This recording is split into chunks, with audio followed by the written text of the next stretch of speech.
All right, we're going to do a little more shop organization today. We're gonna take this toolbox here. That's always supposed to be back there, but it's never there. We're gonna put it here. Then hopefully I can put my welder right here because I'm always welding on the bench and I don't wanna move it all the time. So we're gonna set you up on a tripod and you can watch us work. Today is the first time in a long time that I've actually been able to make it outside while it's still light out. Ooh, Ford, you're looking pretty good. We're gonna head down to the main heated shop and we're gonna continue our organization adventure. Where's everybody at? Not really sure where my partners in crime went, but I can get started without them. But before we do that, if you guys are new to the channel, let me give you a little backstory. This is the main heated shop. This is the building where we do 95% of our repairs. It's 50 feet wide, 100 feet long. I believe we have a 18-foot ceiling, I think. And yes, the new combine does fit. Speaking of new combine, I hope that comes this week. Back to the shop, back to the shop. We built this building in 2011, and it's been a constant cycle on updating the work wall and how we have the layout. Over the past 9 years, I have spent hundreds, if not over 1,000 hours cleaning and organizing the shop. And after 9 years, I think we're finally close to having a permanent layout. Basically down to just the nitty-gritty reorganizing tools, moving stuff in efficient places. And we can't forget about the pallet racking. We still need to get that. We're gonna pick up where Cooper and Sable left off, and we're gonna try to get this as organized as possible.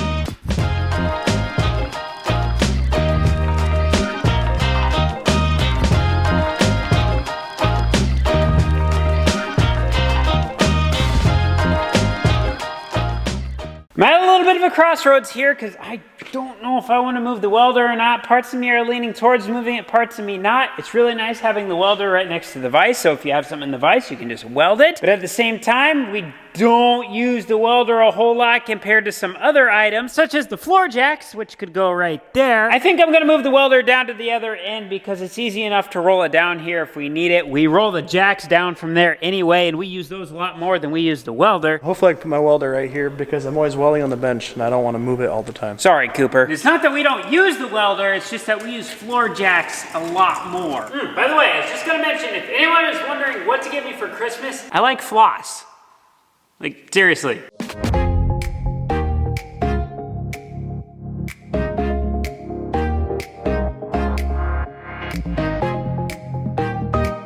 Nice and easy, just like parallel parking. Oh, I hit the curb. All right, Cole, let's see if you've improved at all. Bullseye. Let's try it again. All right on the money. I was a consistent distance away from the bullseye. So what I'm doing right now is reorganizing stuff here on the wall, and I'm finding new homes for things. And then once I kind of have it in the area I want it, then we'll go through each thing individually and we'll redo the layout of all the drawers and stuff. That's gonna be the slow part, so I'm doing the big part right now. It's gonna be pretty tedious going through all these sockets. I guess Cooper and Sable already went through some of this. Let's see what this looks like. Oh my. I can't believe this. What I'm trying to accomplish by doing this is a 5S organization system. So for some of this tool organization, such as these sockets, I think I'm gonna have to order some templates that they can go onto, so that way when you see one missing, you know exactly what's missing. I discovered the 5S lean manufacturing method when we toured Kenzie a couple weeks ago, and speaking of that tour, when we toured, they had their videographer running around filming us, and he put together a little video of the tour, so check it out. My name's Cole the Cornstar, and I'm here with my dad and brother, and today, we're gonna tour Kenzie.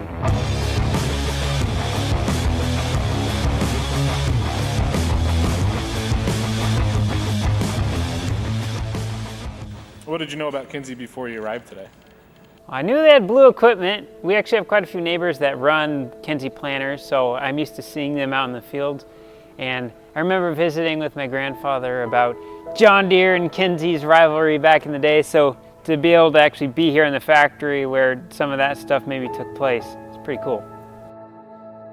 Well, I know to me, I like dealing with companies that are family owned.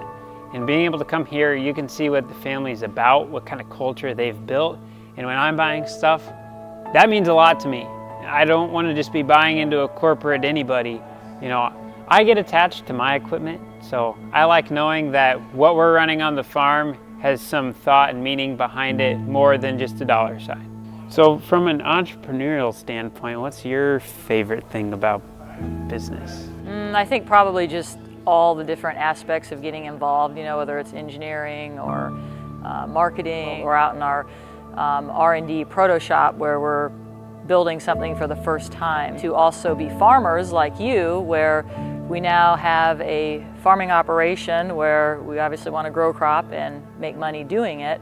Being able to then use products, oftentimes we're the guinea pigs where we get to use stuff initially and perfect before we put them in the hands of what we call customer test individuals that go out and use a product, and then you release it for production. So it's fun to be part of that process. As a whole here at Kinsey, I guess, what are you guys trying to do to differentiate yourself from even where you were 8 years ago?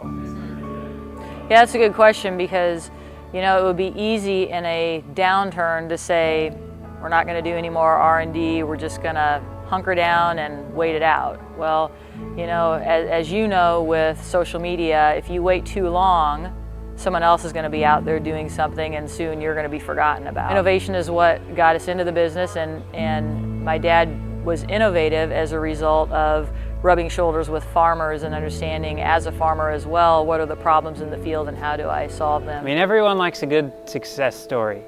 So when I'm able to go through there, I can see where he started at the base and everything he built in that little shop and just how it's evolved. To me, that's just so motivating, because I see someone who just pulled himself up by the bootstraps and never gave up. And I mean, look how successful he became today. So that's really motivating to me, because I see it as, well, why can't I do that? So what was your favorite part of the day? For me, definitely seeing how the factory ran.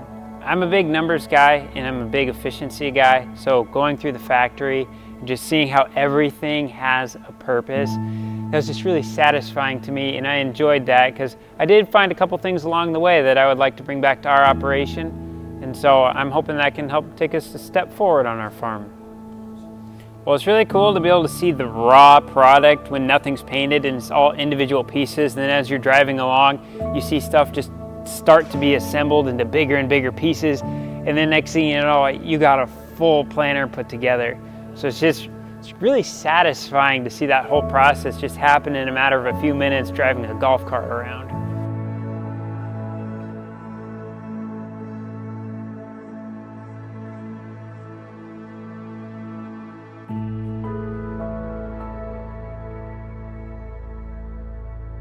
What does farming mean to you and your family? I mean, it's our livelihood. It's what we do every day. It's a lifestyle to us. It's not just a job. So, I mean, we eat, sleep, and breathe farming.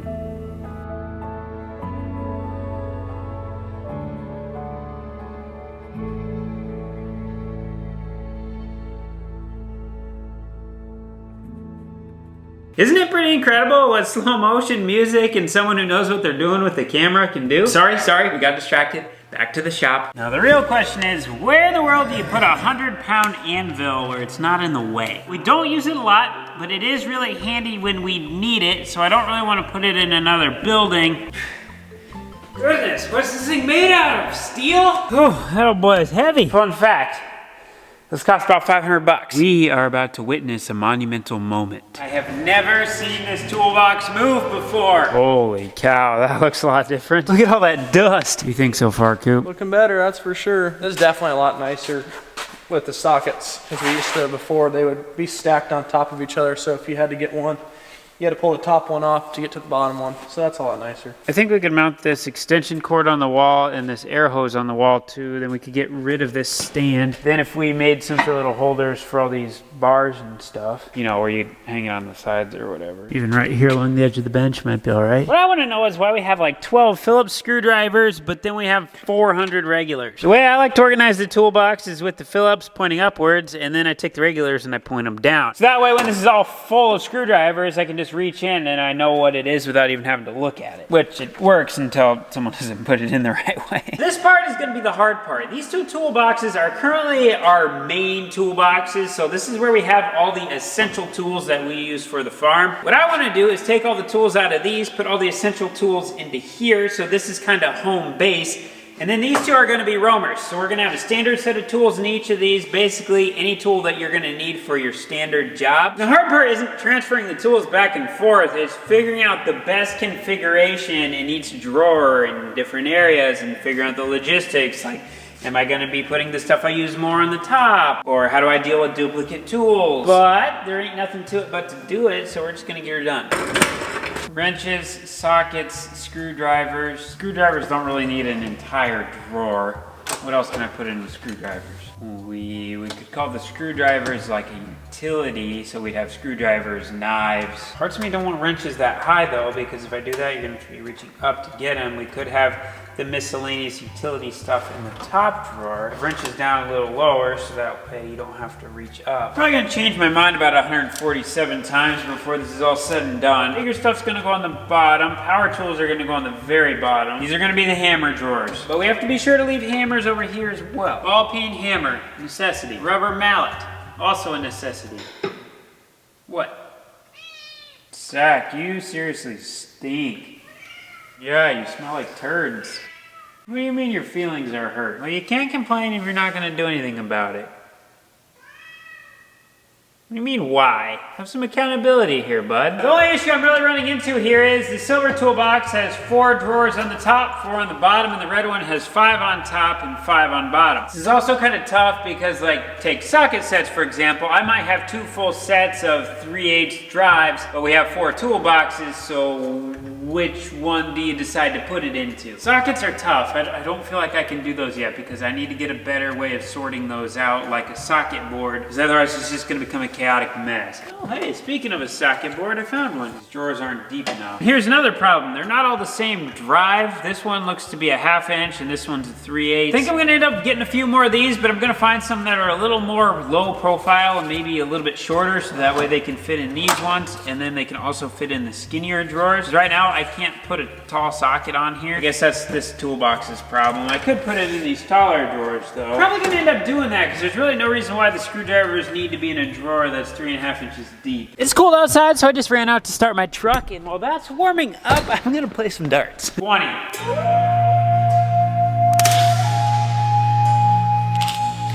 8. Didn't even hit the dartboard. Okay, we're gonna quit while we're ahead. Thanks for watching, guys. We'll see you in the next one.